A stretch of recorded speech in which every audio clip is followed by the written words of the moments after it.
ভাই দেখতে পাচ্ছি আপনি কি কাজ করছেন এখানে? ভাইয়া, কি কাজটা করছেন এখানে? এই কম্পোনেন্ট তুলে তারপরে কম্পোনেন্ট তুলে তারপর আবার নতুন করে নতুন করে লাগাচ্ছি। আচ্ছা, তো ওখানে কাজ শিখতে আসার মানে ইচ্ছা হলো কি করে, বা আপনার কি আগে থেকে ইচ্ছা নাকি কোনো বিজ্ঞাপনের মাধ্যমে?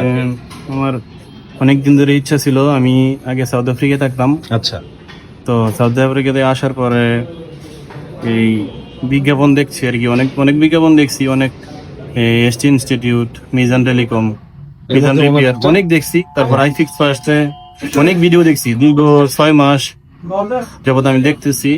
তারপরে কথা বলছি, এই রনি ভাইয়ের সাথে বলছি, রিফাত ভাইয়ের সাথে কথা বলছি। ওদের কথা বললে আমার খুব ভালো লাগছে আমার কাছে। বিশ্বাস হয়েছে যে আমাদের সার্ভিসটা কেমন মানে? জি আলহামদুলিল্লাহ খুবই ভালো। খুবই ভালো। জি স্যার, এটা শেষ করে কি করবেন? আশা আছে বাইরে চলে যাবেন? না স্যার, দেশেই কাজ করবেন? জি।